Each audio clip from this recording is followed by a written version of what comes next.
কেমন আছে সবাই? বঙ্গকন্যা চ্যানেলে আপনাদের সবাইকে স্বাগত। আজকে আমি চিকেন স্যুপ বানাতে চলেছি।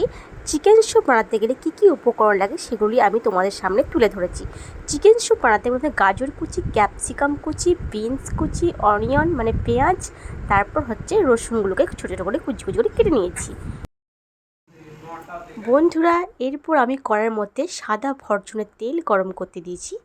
তেল গরম করার সময় সেই তেলের মধ্যে বোনলেস চিকেনের টুকরো আমি তেলের মধ্যে দিয়ে দিয়েছি অল্প পরিমাণে ভাজতে। এটা হলো কর্নফ্লাওয়ার প্যাকেট এবং গোলমরিচ গুঁড়োর প্যাকেট। চিকেনের টুকরোগুলো ভেজে নেওয়ার সাথে সাথে আমি গাজর কুচি, বিনস কুচি, রসুন কুচি এবং পেঁয়াজ কুচি সবগুলোই আমি কড়াইয়ের মধ্যে দিলাম। ভালোভাবে নাড়তে থাকতে হবে। তো দেখো বন্ধুরা, আমি ভালোভাবে নাড়ছি এবং পরিমাণ মতো লবণ দিয়ে দেব। এইভাবে আমি নিয়ে নিচ্ছি তেলের মধ্যে চিকেন সমেত কোঁচানো যাবতীয় সবজিগুলো।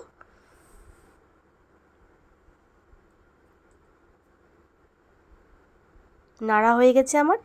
এরপর দেখো আমি লবণ দিয়ে দিলাম পরিমাণ মতো। এরপর আমি গোলমরিচ গুঁড়ো পরিমাণ মতো দিয়ে দিচ্ছি। আমি একটু চিকেন স্যুপটা বেশি করে করব, তার জন্য আমি পরিমাণ মতো চিকেন স্যুপের জন্য গোলমরিচ গুঁড়ো দিলাম। এরপর বন্ধুরা আমি জল দিয়ে দিচ্ছি। জলটা হলো 1 লিটারের মতো। তো 1 লিটার আমি জল দিচ্ছি। দেখো, এবার ভালোভাবে নেড়ে নিচ্ছি।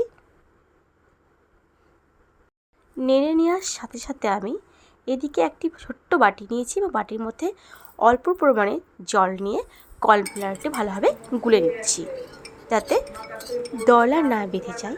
সেই জন্য আমি একটি চামচ দিয়ে ভালোভাবে গুলে নিচ্ছি। এদিকে দেখো আমার পুরো স্যুপটা ফুটে উঠেছে। এরপর আমি ওই স্যুপ থেকে চিকেনগুলোকে বের করে নেব। এরপর আমি একটি কাপ নিয়েছি এবং কাপের মধ্যে একটা ডিম, যেটা সাদা অংশটা নেব এবং কুসুমটা নেব না। আমি দেখো সাদা অংশটা নিয়েছি কিন্তু কুসুমটা নেয়নি। এইদিকে আমি যেটা বলেছিলাম কর্নফ্লাওয়ার গুলে রেখেছিলাম। স্যুপের মধ্যে ছোট ছোট টুকরো যে চিকেনগুলো আমি করেছিলাম সেগুলো দিয়ে দিয়েছি।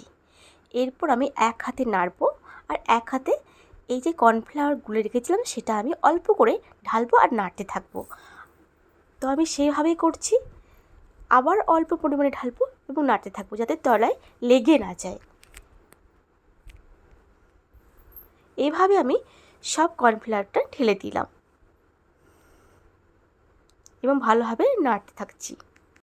কর্নফ্লাওয়ারটা দেওয়ার কারণ হলো স্যুপটাকে অনেকটা ঘন করে। তো দেখো আমার স্যুপ অনেকটাই ঘন হয়ে যাচ্ছে। এরপর আমি ডিমের যে সাদা অংশটা সেটা অল্প পরিমাণে ঢালবো এবং আবার নাড়তে থাকবো সেম একইভাবে। সেভাবেই করছি আমি। দেখো অল্প পরিমাণে ঢালছি এবং নাড়তে থাকছি। এভাবে আমি ডিমের কুসুমের সাদা অংশটা দিয়ে দেব। তো দিয়ে দিয়েছি। এবার আমার স্যুপ পুরো ফুটে এসেছে এবং সামান্য পরিমাণে আবার গোলমরিচের গুঁড়ো আমি দিলাম। তোমরা দুবারও দিতে পারো। প্রথমে অল্প পরিমাণে গোলমরিচের গুঁড়ো দেবে, তারপর প্রয়োজন হলে আবার একটু দেবে। বন্ধুরা, আমার স্যুপ কমপ্লিটের মধ্যে তো একটা আমি পাত্র নিয়ে নিচ্ছি। তো টেস্ট করব কেমন হয়েছে দেখার জন্য। দেখো তোমরা দেখতে পাচ্ছ আমার স্যুপটা সেম একদম দোকানের মতো হয়েছে। তোমরা কিন্তু কমেন্টে জানাবে কেমন হয়েছে স্যুপটা এবং তোমরাও বাড়িতে ট্রাই করবে আমার মতো। তো দেখো বন্ধুরা, আমি নিয়ে নিচ্ছি একটি পাত্রের মধ্যে স্যুপটা। এবার অল্প পরিমাণে লেবুর রস ছিটিয়ে দিলাম। খুব সুন্দর কালারটা এসছে এবং খেতেও খুব টেস্টি হয়েছিল সত্যি। ভিডিওটি ভালো লাগলে লাইক করবে এবং চ্যানেলটিকে সাবস্ক্রাইব করবে।